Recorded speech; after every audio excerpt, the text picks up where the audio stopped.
पूज्य डॉक्टर बाबासाहेब आंबेडकरांचा गवई गजगाटे हटाओ, गवई गजगाटे हटाओ, अरे चोरों का राज नहीं चलेगा, नहीं चलेगा, नहीं चलेगा, बौद्धों पे अन्याय नहीं चलेगा, नहीं चलेगा, नहीं चलेगा, बौद्धों पे अन्याय नहीं चलेगा, नहीं चलेगा, नहीं चलेगा। अरे चिंदी चोर होश में आओ, होश में आओ, होश में आओ, अरे चिंदी चोर होश में आओ, होश में आओ, होश में आओ। एक नोटिस और खड़ा हो गया बवाल। नागपुर में दीक्षा भूमि को लेकर छिड़ी नई जंग।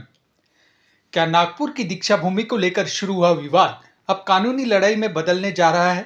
एक प्रेस कॉन्फ्रेंस, गंभीर आरोप और अब जिला प्रशासन से एफआईआर की मांग। नागपुर में बौद्ध समाज के भीतर उठे इस विवाद ने नया मोड़ ले लिया है। नागपुर की दीक्षा भूमि को लेकर एक बार फिर विवाद गहराता नजर आ रहा है। समस्त बौद्ध आम्बेडकरी समाज एवं संगठन ने जिला कलेक्टर को ज्ञापन सौंपकर कुछ लोगों पर समाज को गुमराह करने, गलत जानकारी फैलाने और प्रशासनिक आदेशों की अवमानना करने का आरोप लगाया है। देखिए, मांग ऐसी है कि सोशल मीडिया और जो बाकी जो है मीडिया, उस पर जो चालू है दीक्षा भूमि के संबंध में, पर्टिकुलरली जो गवई साहब और उनके जो है सपोर्टर, तो ये कोई ठीक नहीं है। और डायरेक्टली भंते जी पर ऐसा ब्लेम हो रहा है कि भंते जी भ्रष्टाचार कर रहे हैं। भंते जी को ना मराठी आती, ना इंग्लिश आती, ना हिंदी आती है। तो भंते जी इतने साल से है, आज तक कभी ये सब्जेक्ट नहीं निकला कि उनको समझता है या नहीं समझता है, उनको भाषा आती है या नहीं आती है। आज ही कैसा ये अपना ये उत्पन्न हो गया।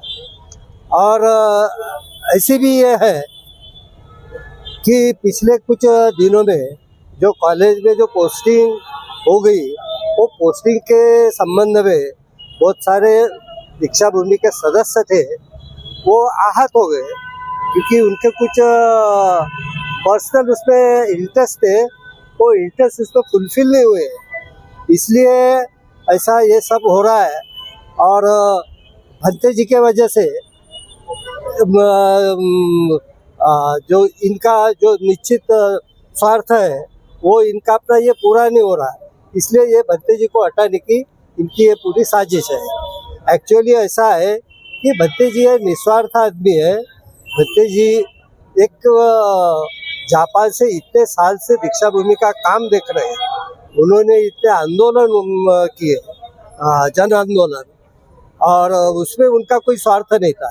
ये बाकी लोगों का भंते जी के तुलना में ऐसा कौन सा कार्य है?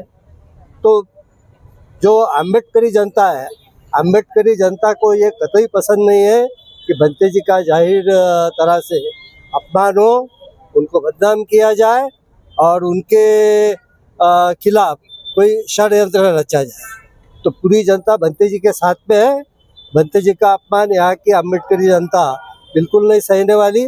संगठन ने संबंधित व्यक्तियों के खिलाफ आपराधिक मामला दर्ज कर सख्त कार्रवाई की मांग की है। समस्त बौद्ध आम्बेडकरी समाज एवं संगठन की ओर से नागपुर जिलाधिकारी को दिए गए ज्ञापन में आरोप लगाया गया है कि 22 जून को जारी एक नोटिस और उसके बाद 23 जून को आयोजित प्रेस कॉन्फ्रेंस के माध्यम से दीक्षा भूमि से जुड़े पदाधिकारियों और संस्थागत व्यवस्था को लेकर भ्रामक जानकारी प्रस्तुत की गई। ज्ञापन में कहा गया है कि संबंधित व्यक्तियों ने स्वयं को संस्था का पदाधिकारी बताकर नोटिस जारी किया, जबकि धर्मदाय विभाग के रिकॉर्ड में उनकी स्थिति अलग बताई गई है। संगठन का दावा है कि इससे संस्था की छवि को नुकसान पहुंचा है और समाज में भ्रम की स्थिति पैदा हुई है। भारत में जानते हैं, उनका चरित्र जानते हैं सब लोग। किसी ने चरित्र खराब किया तो खराब नहीं होने वाला है, क्योंकि उन्होंने जो महाबोधि महाविहार का मुक्ति के लिए आंदोलन किया, 11 साल आंदोलन किया, उनमें उन्होंने किसी एक पैसा का भ्रष्टाचार नहीं किया। उन्होंने अपने पैसे से, जापान से पैसे ला कर भारत में उन्होंने भारत भूमि में बुद्ध धम्म का प्रचार प्रसार करने के लिए कार्य किया है। उनके ऊपर उनका चरित्र जो एकदम साफ सुथरा है, ऐसे शीलवान चरित्रवान गुरु को, हमारे गुरु को बदनाम करना, ये पूरे जनता का अपमान है और बौद्धों का अपमान है। इसलिए ये जो अपमान करना जो है वो बंद करना चाहिए। बार बार षड्यंत्र बना करके दीक्षा भूमि में खुद ही षड्यंत्र बनाते हैं और भंते जी के का जो सीधेपन का फायदा उठाने की कोशिश करते हैं और भंते जी को इसलिए हटाना चाहते हैं कि भंते जी जब तक रहेंगे दीक्षा भूमि में तब तक वो किसी भ्रष्टाचार को होने नहीं देंगे। संगठन ने यह भी आरोप लगाया है कि प्रेस कॉन्फ्रेंस के दौरान दीक्षा भूमि और उससे जुड़े पदाधिकारियों के खिलाफ लगाए गए आरोप निराधार है, जिससे समाज की भावनाओं को ठेस पहुंची है। ज्ञापन में जिला प्रशासन से मामले की जांच कर संबंधित लोगों के खिलाफ कानूनी कार्रवाई की मांग की गई है। रवि शेंडे ने कहा कि अगर हमारी मांग पूरी नहीं होती तो पूरे प्रदेश में बड़ा आंदोलन होगा। साथ ही भंते जी ने कहा कि ससाई साहब की उम्र 94 वर्ष हो गई है और उनको पद से हटाना उचित नहीं है, क्योंकि जिंदगी उन्होंने यहाँ व्यतीत कर दी और इस उम्र में उनको हटाना मतलब उनकी बेइज्जती हो गई है। मैं रवि शेंडे, माजी अध्यक्ष अखिल भारतीय धम्म सेना और बंते जी मेरे धम्मगुरु है। मैं उनका उपासक और कार्यकर्ता हूँ।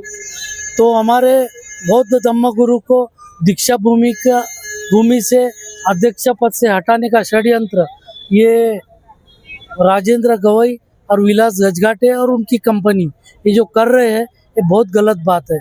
उनको संवैधानिक अधिकार ना होते हुए भी ये काम कर रहे हैं और भंते जी के ईमानदारी से, भंते जी के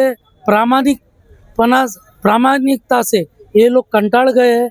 इनको प्राइवेट प्रॉपर्टी समझ के दीक्षा भूमि को 50 साल से खाते थे, उनके काले धंधे बंद हो चुके हैं। इसके लिए भंते जी को निकालने का ये षड्यंत्र रच रहे हैं। इसके लिए हम लोग सारे महाराष्ट्र के और भारत के बौद्ध लोग गवई परिवार के खिलाफ है, उनके कंपनी के खिलाफ है और भंते जी पे पूरा विश्वास प्रकट करते हुए भंते जी को स्मारक समिति में भंते जी जैसा आदमी एक बौद्ध धम्मगुरु होना ही चाहिए, ऐसी सबकी डिमांड है। तो हम लोग ये गवई कंपनी को नीचे उतारने के लिए दीक्षा भूमि प्रबंधन कमेटी से हम प्रयत्न करेंगे, चाहे वो लड़ाई कोर्ट कचहरी की हो, चैरिटी की हो, कागज पत्र की हो या जन आंदोलन के माध्यम से हो, हम उनको हटा के रहेंगे और बौद्ध धम्मगुरु बनते सूरज ससाई जी को प्रबंधन कमेटी में फिर से हम लोग लेके रहेंगे।